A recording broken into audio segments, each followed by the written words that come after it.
ఆ గంగమ్మ తల్లే వారికి జీవనాధారం. వేటకు వెళ్తే గాని పూట గడవని బతుకులు.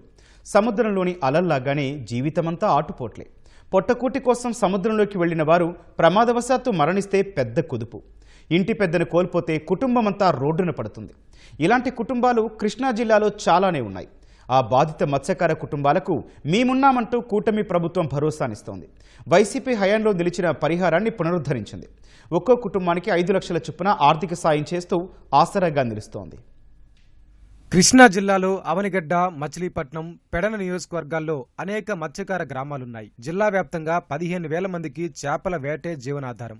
నిత్యం మృత్యువుతో పోరాడుతుంటారు. మత్స్యకారులకు ప్రభుత్వాలు సంక్షేమ పథకాలు, వేట నిషేధిత భృతి ఇస్తుంటాయి. గత వైసీపీ ప్రభుత్వం గంగపుత్రుల సంక్షేమాన్ని గాలి కుదిలేసింది. మృతి చెందిన మత్స్యకార కుటుంబాల గోడు సైతం వినలేదు.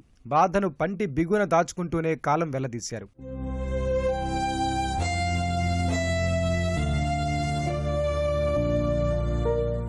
ప్రాణాలు కోల్పోయిన మత్స్యకార కుటుంబాలది ఒక్కొక్కరిది ఒక్కో దీనగాథ. భర్త మరణంతో భార్యలే కుటుంబ పోషణను భుజాలపై మోస్తున్నారు. ఒక పూట తిని మరో పూట పస్తులుండి పిల్లల్ని చదివిస్తున్నారు. గంగపుత్రుల కష్టాలపై కూటమి ప్రభుత్వం ప్రత్యేక దృష్టి పెట్టింది. జిల్లా వ్యాప్తంగా 2018 నుంచి 2026 వరకు వేటకు వెళ్లి చనిపోయిన మత్స్యకారుల జాబితా సిద్ధం చేసింది. 23 కుటుంబాలను అర్హులుగా గుర్తించింది. మొదటి దశలో 17 కుటుంబాలకు 5 లక్షల రూపాయల చొప్పున వారి అకౌంట్లలో జమ చేసి కన్నీళ్లు తుడిచింది. ప్రభుత్వం చేసింది ఆర్థిక సాయం మాత్రమే కాదని, జీవితంపై మళ్లీ ఆశలు చిగురించేలా చేసిందని మత్స్యకార కుటుంబాలు హర్షం వ్యక్తం చేస్తున్నాయి. మా హస్బెండ్ ఫిషర్ మ్యాన్ అండి. చేపలు పట్టడానికి వెళ్ళారు, ఇట్లా పడిపోయి చనిపోయారు. ఇట్లా మేము ఫిషర్ మ్యాన్కి అప్లికేషన్ పెట్టుకున్నామండి. ఇప్పుడు 1.5 year అవుతుంది. ఇట్లా ఇప్పుడు పడ్డాయండి 5 lakhs. ఏంటంటే మాకు పొలాలు ఏమి లేవండి. ఓన్లీ మా హస్బెండ్ సంపాదన ద్వారా మేము బతుకుతాం. ఇప్పుడు లేనందుకు కొంచెం అది పిల్లలకు ఒక ఆధారం అవుతుంది. ఆయన పేరు ఏడుకొండలు. నాకు 4 ఆడపిల్లలు, ఒక మగపిల్లడు. 4 ఆడపిల్లలు పెళ్లి చేసాం. అయినా కష్టపడేవాడు. కూర్చుంటే ఇష్టపడేవాడు కాదు. ఏటకు తీసుకెళ్ళారు అంతే, రాలా. ఏమైందో తెలవదు. పడుకున్నాము, పడిపోయాడు అన్నారు.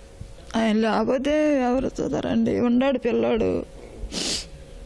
ఆయన కష్టం ఏం కష్టం అండి. ఏదైనా తండ్రి అంటే కష్టపడతారు కదా. చనిపోయిన వాళ్ళు డబ్బులు వస్తాయంటే టాప్ పెట్టాం. 2011లో బోటు మీద ఏటకెళ్ళారు సముద్రంలో. ఇంకా అప్పుడు మిస్ అయ్యారు. ఈ డెత్ సర్టిఫికేట్ గురించి కూడా చాలా చోట్ల తిరిగాం. అక్కడ ఏ పని అవ్వలేదు. అట్లా తిరిగిన తర్వాత ఆ పని అయ్యింది. తర్వాత ఇప్పుడు పెట్టుకున్నాము. ఈయన మిస్ అయిన దీని గురించి తెలుగుదేశం పార్టీ వాళ్ళు వచ్చిన తర్వాత మాకు కొల్లి రవీంద్ర ద్వారా మాకు పని జరిగింది. 5 లక్షలు వచ్చినాయి. పిల్లలకి వ్యాపారం దీంట్లో ఉపయోగించుకోండి. మత్స్యకారుల ప్రమాద ఘటన వివరాలను ప్రభుత్వానికి పంపామని జిల్లా మత్స్యశాఖ అధికారి నాగరాజు తెలిపారు. మిగిలిన వారికి 2వ విడత కింద ఈ నెలాఖరులోగా డబ్బులు జమ చేస్తామని వెల్లడించారు. చేపల వేటకెళ్ళినప్పుడు జరిగిన ప్రమాదవశాత్తు మరణించిన మత్స్యకార కుటుంబాలకు 23 మంది సంబంధించిన వివరాలు ఉన్నతాధికారులకు సమర్పించడం జరిగిందండి. ప్రభుత్వం నుండి ఒక్కొక్కరికి 5 లక్షల రూపాయల లెక్కన వాళ్ళ అకౌంట్లకు నేరుగా అమౌంట్ జమ చేయడం జరిగింది.